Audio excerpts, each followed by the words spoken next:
सदा सेव्या सदा सेव्या श्रीमद्भागवती कथा यस्याः श्रवणमात्रेण हरिषितं समाश्रये। आहा, सनकादिकों ने कहा नारद जी कथा सदा सुननी चाहिए। कोई कहे महाराज ये वही तो है जो 7 साल पहले आए थे, मत पड़ो चक्कर में। वही कथा है लेकिन जितनी बार सुनोगे हर बार नई मिलेगी, क्योंकि ये कथा दिने दिने नवम नवम हर दिन नई है। अच्छा, हम आपसे पूछते हैं, नदी का बहता पानी हो, डंडा मारो, और अब आप कहोगे पहले जिस पानी में डंडा मारा था अब भी उसी पानी में दोबारा डंडा मार दोगे? वो पानी तो कहां चला गया? हर बार नया पानी आएगा, क्योंकि बहती धारा है। ये भक्ति की, ज्ञान की, वैराग्य की बहती त्रिवेणी है। इसमें जब बैठोगे हर बार आपको नया ही मिलेगा, पुराना कुछ नहीं। दिने दिने नवम नवम, हर दिन नया है महाराज। आहा, सनकादिकों ने कहा राजन ध्यान से सुनो, एकमात्र श्रीमद् भागवत ग्रंथ ऐसा है जो मुक्ति देने की गर्जना कर रहा है। एकम भागवतम शास्त्रम मुक्ति दानेन गर्जति। मैं मुक्ति दूंगा, मेरी शरण में आओ। ये भागवत ग्रंथ गर्जना करके कह रहा है। जो भागवत में बैठ जाएगा और ईमानदारी से भागवत जी सुनेगा, यदि ईमानदारी से सुनेगा तो उसका कल्याण होगा होगा होगा, ये 100%। मुक्तानेन गर्जति। भगवान सनकादिकों ने देखो क्या महिमा बोली है। लोग कैसे कथा में श्लोक नहीं बोलते, हमको समझ में नहीं आता है। जो एक बार कथा पढ़ो तो कितना सुख मिलेगा। हमें हमारा मन करता है कि हम तो एक एक श्लोक बोलें। क्या लिखा है भगवान व्यास ने? जय हो प्रभु। कथा भागवतस्यापि नित्यं भवति यद्गृहे तद्गृहं तीर्थरूपं हि वसतां पापनाशनम्। जहां भागवत की कथा होती है वो घर तीर्थ हो जाता है। उस घर में रहने मात्र से बस्ताम पापनाशनम, उस घर में रहने से पाप नष्ट हो जाते हैं। अश्वमेध सहस्त्राणी, 1000 अश्वमेध यज्ञ। कमलेश भैया, एक अश्वमेध यज्ञ करने के लिए चक्रवर्ती सम्राट होना जरूरी है। लोग सरपंची नहीं जीत पाते हैं। पूरी सृष्टि कैसे जीतेंगे बताइए?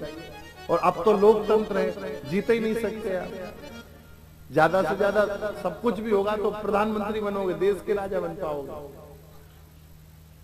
संपूर्ण सृष्टि पे आपका एक भी विरोधी ना हो, सब आपकी अधीनस्थता स्वीकार कर लें, तब चक्रवर्ती बनने के बाद अश्वमेध कराने का अधिकार है। और वो भी इतना कठिन है, उस अश्वमेध में जिस अश्व को वर्ण किया जाता है उसका श्याम कर्ण घोड़ा, पूरा शरीर सफेद और एक कान काला, केवल कान काला होना चाहिए बस, पूरा शरीर सफेद होना चाहिए, ऐसा घोड़ा चाहिए। इतना कठिन है अश्वमेध यज्ञ। लेकिन एक अश्वमेध यज्ञ नहीं, 2 नहीं, 10 नहीं, 100 नहीं, भगवान व्यास कह रहे हैं अश्वमेध सहस्त्राणी, 1000 अश्वमेध यज्ञ कोई कर ले। और वाजपेय शतानि च, 100 वाजपेय यज्ञ कर ले।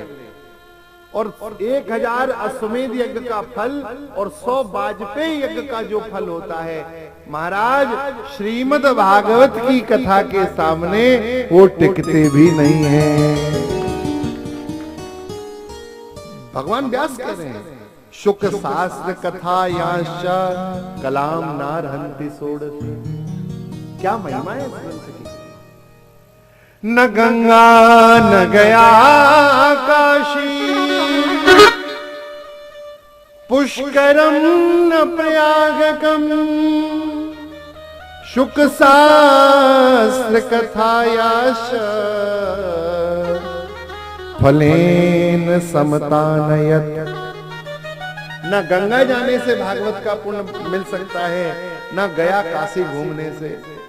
ये सब तीर्थ कराओ, इनसे जो पुण्य होगा वो केवल भागवत की कथा में बैठने से मिल जाएगा। महाराज, श्लोकार्धम श्लोकपादम पठेत् भागवतम च यः नित्यं पुण्यमवाप्नोति राजसूयाश्वमेधयो। इतनी महिमा कही और महिमा कहते कहते एक ऐसी बात कह दी कि ये केवल सनकादिक ही कह सकते हैं, कोई नहीं कह सकता। ऐसा बोले हमारे सनकादिकों ने कहा। बहुत ध्यान से सुनना। आजन्म मात्रमपि येन सखेन किंचित्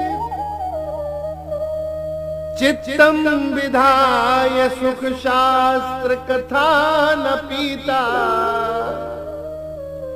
चांडाल वच्च खरवद वद तेन नीतम मिथ्या स्वजन्म जननी जनि दुख भाजा। जिसने मानव शरीर पाया, भारत की भूमि पाई और भारत में मनुष्य बनने के बाद यदि उसने भागवत नहीं सुनी, चित्तम विधाय सुख शास्त्र कथा न पीता, जिसने सुख शास्त्र भागवत को नहीं सुना, वो कैसा है? कहा उसका दर्शन चांडाल के दर्शन के समान है। चांडाल वच्च खरवद वदतेन नीतम। और अब जो बात कह रहे हैं कितनी गंभीर बात है। सनकादिकों ने कहा मिथ्या स्वजन्म जननी जनि दुख भाजा। उसके जन्म का कोई उद्देश्य नहीं है, वो केवल अपनी मां को जन्म की पीड़ा देने के लिए पैदा हुआ है, इसके अलावा उसका कोई उद्देश्य नहीं। वो अपनी मैया को केवल पीड़ा देने के लिए आया।